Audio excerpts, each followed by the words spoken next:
All right, thanks for having me everyone today. We're here to talk about the power load system and get you guys ready to use this in the field. Before we even get started, I want to draw your attention to something that you'll never probably pay attention to again, and that's this metal floor plate here. What that is, it's recessed in the floor of your ambulance, and the entire system bolts into that at 4 different locations. Your cot bolts into that, and what that accomplishes is up to a 26G crash pulse impact. So if you have a patient properly restrained with X restraints, I'm sorry to say not these vinyl ones, then up to a 26G pulse impact with a 700-pound patient, they will stay put, keeping you and your patient safe in the back of the vehicle. That's a new Oregon crash standard. It's NFPA/CAS, which is all under SAEJ 3027. So we're proud to let you know you'll be a little bit safer, kind of in a passive way. Please be restrained as well. We always want to make sure that we're being advocates for firefighter safety as we transport as well. So as we get going here, first of all, I want to draw your attention to this little red tongue. Like any Stryker product, anything red is an activation point of some sort. What this does is when you press down on it, a small pin goes up and hits the back of a hitch. What that allows the cot to do is move forward. So important tip with this, and it'll be my first tip of the day, is to make sure that once this is moving, you let go of this red trigger. It's done its job, and do not keep it expressed, especially when troubleshooting. So this just jogged up the equipment. It's picked up the patient and the cot so you don't have to. It's important to note, this is a free-flowing system. So if you're uphill or downhill, it's gonna go with gravity. So make sure that you're paying attention, 2 hands on at all times. During this demonstration, there will be some do as I say, not as I do, and that will be one of them. So now in this position, this is usually when you see me jump on the cot. I'm sure Jeremy's seen it over the years. But 700-pound patient with no assist, it will support that weight. We want to make sure that we're aware of where the weight of the cot is, and that's what PowerLoad's doing for you in the background, but the reason I'm telling you that it will be clear in a moment. So normal usage, and also make sure that your vehicle is dumped if you have a hydraulic dump, just so it's easier for the wheels to get to the ground. Press and hold the plus button. Once the power cot wheels hit, that weight transfer happens, and that secondary tone you just heard is the power load arms coming down. So once you hear both of those things, you know everything has worked properly and you should be good to go to detach the cot. So in order to detach the cot, there's a little button above the plus and minus, which you've probably been wondering what it does for years. That's your wireless disconnect. The number one thing we hear people that are saying there's an issue with the system is that that button's not working. Now, 2 tips. If you're pulling on it or gravity's pulling on it, that button normally won't disconnect. So in order for it to work nice and smoothly, push in, press the button, and then pull out. I want to give you a few more tips about why I was talking about weight for a bit. And number 1 is, in the beginning of using the system, you're going to be fighting an instinct you've had for years to make sure you're not dropping the patient. And again, you want to have 2 hands on it, guiding it, making sure the system's working properly. But if you're lifting, you're going to be telling power load you have the weight of the patient, and then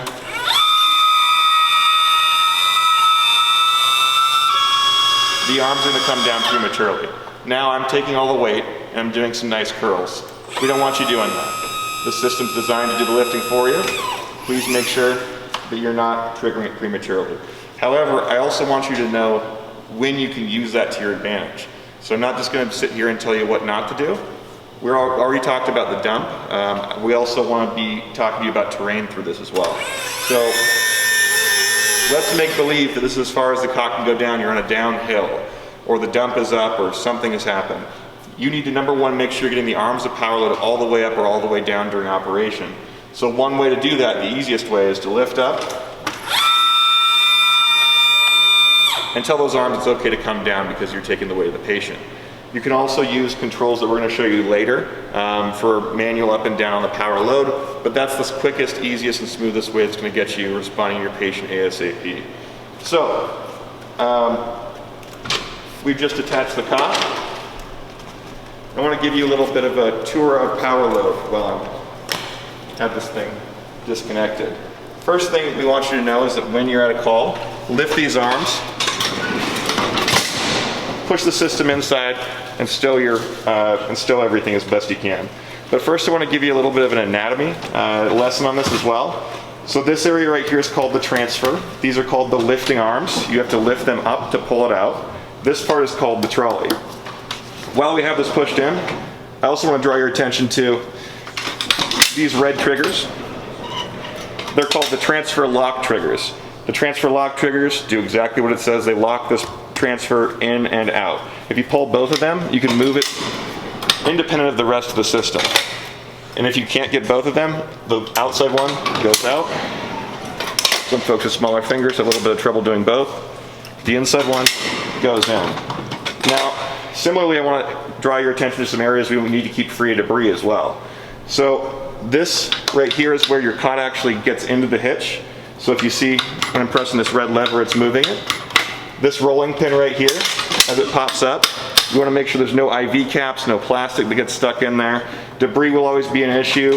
The system does self-purge quite well, but if you're having any jams, that's the first thing I want you to try to do is check for debris. Also at the very top there, that little ramp, you're in a perfect environment, I'm sorry to say, for one of the rarest things that I've seen in my career, but if it does cause a jam, it's a perfectly sized, super thin rock that you can get into that ramp and jam that down. If that's the case, you gotta fish that out and get yourself going. But we'll show you a lot of ways to clear jams as we go as well. So, more anatomy lessons. If your wireless disconnect of the cot is not working, pull either one of these that engages both when you pull one, and your partner can pull that and get your cot moving. For gravel, I like this a lot as well, just because it's a little bit less smooth how the wheels of the cot move. And then right here, this is the whole control panel. So I'm going to trick this into thinking there's a cot installed so I can demonstrate what everything does. Obviously the power button triggers the power on and off. You can cycle that if you're having any trouble you think might be electrical and see if it helps, just like your computer. Up arrow is going to independently move the arms up, and you guessed it, the down arrow goes down. And then later during troubleshooting and a hands-on portion everyone's going to have to do, this manual hydraulic dump will allow you to move the arms down, because again, the most important thing to respond to a patient is arms all the way up or all the way down. This will allow you to get those down without power to the device. More on that later. So, loading. Big tip on the cot is that if you have pushed this head section in, make sure it's all the way out. If it's not all the way out, you might have a little bit of trouble getting it connected. We already talked about elevation a little bit, and I'm going to give you a quick tip here as well. What if this is as high as the cot can go now? You can always get these pins, the head section of the cot, on this track of the power load. Thank you for the great camera work.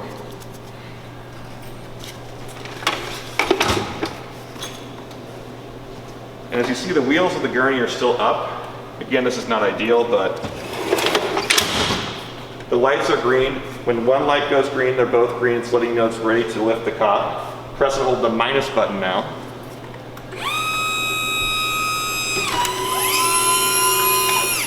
Everything's up. Two hands on again. Do not push it and then send it forward. Again, on a downhill, this can give your patient a wild ride. When it goes down, give it a quick shake as well. Note that on sideways terrain, even as these age, this happens more often. This could be a little bit askew, and you see that little settling there. That's just fine, but that's why we say give it a shake. As long as that's clicked in all the way, you know that you're crash rated. So, that was a very long-winded way to show you what it should look like. Here's a smooth one.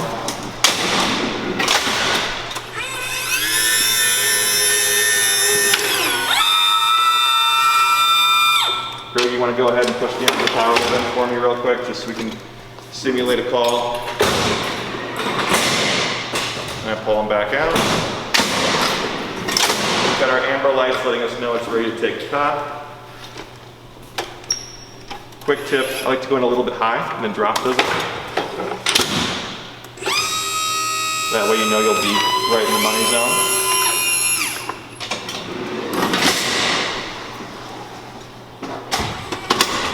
And you'll wonder how I could talk for 15 minutes about that. So, next, we always love to show the system in its fully operating capacity, but we need to make sure we prepare you for what to do if it's not working properly. So first I'm going to take the battery out of the power cot. The only indicator you'll have at first is that this green light won't be blinking.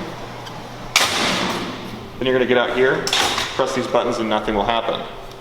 So normally to get the cot down to the patient level, you're going to go ahead and pull this, and your partner will need to lift the head section of the cot to get it down to the ground for you. However, power load's lifting there right now, so you're good to go. Now is when we need to use the control panel that we already showed you the preview of. So this is the quiz portion where, what do we do if we need to get the arms down? It's probably going to be that down arrow, right?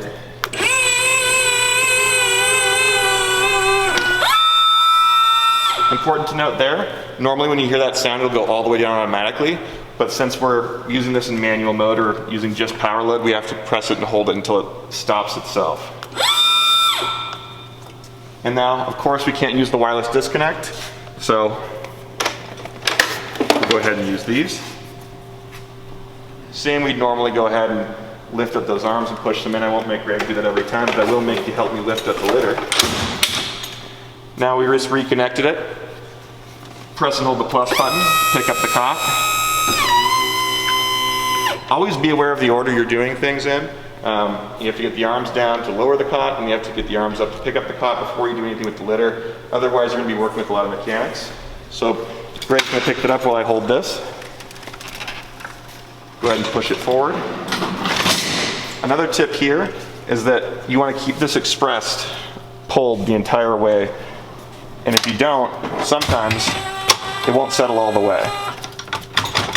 It did there, but the idea is to make sure the hydraulics don't fight it when it's lowering. Next, I'm going to go ahead and show you what to do if the power load's dead, because the redundancy of this device is one of its strengths. I just flipped the power switch off. Take note right away of what did not happen here. It didn't pick the system up, so you know right away you have a dead power load. More than likely in the real world, it won't be totally dead. It's going to sound tired. I do the sounds for you, but I'm on video and I don't want that to be replayed in sound bites later. So extra important to make sure we have the weight of the gurney, because we don't know if the arms were in the up position, hydraulically charged, when it was stowed away. In this situation, I know they are, so I can let go, but we want you to make sure you're extra careful right now. Get the arms of the cot down, which you can either do with this. In this situation, we have power. And now is where we have to do the manual hydraulic dump button. Extra important. Every single person before you go out on a call knows how to use this button, presses it physically before you go out, because it does not react like the other buttons. So you have to jam this button in. It'll open a valve, and at first, the weight of the gurney will lower things down. But then you have to get the arms the rest of the way down, so you actually have to push it while reaching under and pulling the arms down. You can go just until the frame of the cot. However, I do recommend that you push this, an additional distance down before you keep going. Another quick tip here, and this is situation I don't want to see and I don't want you to see. And why I talk about making sure that you lower those arms down under the cot. If you are to get it this far and say, okay, everything seems normal, you can go ahead and get the cot off and things seem great. But I call these the devil horns. It's not rock and roll, it's a bad situation, because if you were then to try and load this without putting those arms, and again my mantra is arms all the way up or all the way down, look where that goes in that safety bar. So we call a problem. It's not going to help you guys get things going and get your patient responded to. Now, the most important protocol I'd say of the day is if you're actually on a call and you're having problems with power load, which we're clearly experiencing right now, I need you guys to know how to take the power load out of the equation and use this in manual mode, basically the same way you've been using your power cots before. By lifting these arms, walking all the way forward. What we've now done is just made this into antlers. So until you lift these arms, either press this button on the back or your partner presses that red lever down there. These are staying put. What you now have is just a same manual fastener that is crash rated still, but it's a far more expensive version of your current system. So we're right back to normal. Let's go ahead and engage our safety bar. Make sure we're good to go. Give it a lift. Make sure you have this aligned as best you can as well. I've already failed at that.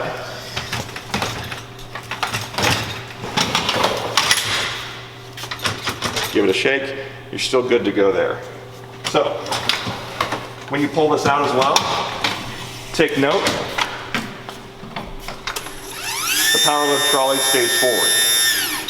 So until you take it out of manual mode, if you guys have a service concern, the reason why I harp on this so much is because I want you guys focusing on your patients and not on the system. So if you have an issue with this, go ahead and just take that out of the equation. You want to walk it out for me? No.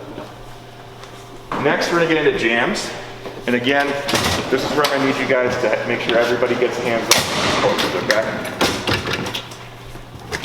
Go ahead and turn the power back on. Remember earlier, I showed you guys the transfer lock triggers right here.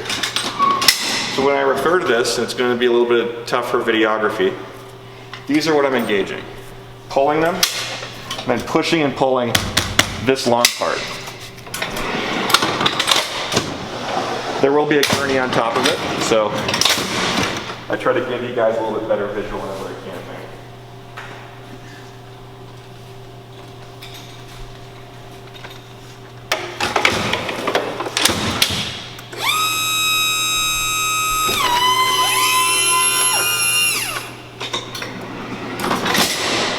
So, the first thing I want you guys to be able to do, and we're kind of simulating jams here. So if it's jammed in this position, you're going to have to pull those same transfer lock triggers I said, push down on this, and then you're actually pulling the transfer, not the gurney. If you pull the gurney, the system will unload as normal, but if you push down this, you hear that click, and you know that things have worked properly there. First of all, if there's debris in there, and 9 times out of 10, this is debris, it'll self-purge just by running it back and forward. So first try to do that. The other jam we've seen historically, which is much more rare now that you're in Power Load 2.0, is it gets stuck in this position kind of halfway to the ambulance. It's the exact same triggers that I just pulled, except you don't have to worry about the red lever. So you go ahead and pull those guys, push them back in. Just like when you have a problem with your computer, you want to restart it. This is the same philosophy here. So hopefully then you'll be able to go ahead and pull that out, push it in. I just use a word there that we're very careful about, especially in fire and EMS, which is hopefully. So let's talk about what to do if that doesn't work. So this will be a very hard one to video. But if you can get to this position, which you will be able to, what I actually want you to all know how to do, and this is, again, we want to hear about this if you have to use it in the field, because it's not how the system's supposed to work. This is very much deep into the troubleshooting weeds, is how to engage the hitch. Same thing the red lever does. You push down on it, a pin goes up and hits the back of the hitch. I need you guys to show me you can do that with your hands. So, I'm going to go ahead and try to get some light down here for you as well. I just pushed up the back of the hitch. You saw the cock came forward and released. And now we can unload. So, another quiz portion of this. If you ever have to go to these lengths, what's the next thing that you do? You take the power load out of the equation, you put it in manual mode, you respond to your patient. We can troubleshoot this later. Hopefully it's just debris and it works as normal, but we don't want you guys continuing to think about that in the middle of a call. So go ahead and lower it down, unload as per usual. I won't make you go through the whole thing. One quick note on that though, and by the way, it looks really easy because I've done it 1,000 times. The first time you do that, you're gonna have to look around and find it for a while. If you want to get this thing off of here without the gurney on, probably the easiest way to look at it. I'll show you here in a second as well. But a quick note as well, don't put your hands down here while this is happening. Things are not working as properly. But since I'm a daredevil, Power Load's smart enough to know not to go down and destroy your hand there. However, we don't want to depend on that feature. While I'm getting this undone as well, I want to remind you guys that this entire system is power washable. Pull the batteries first, but it is IPX6 certified.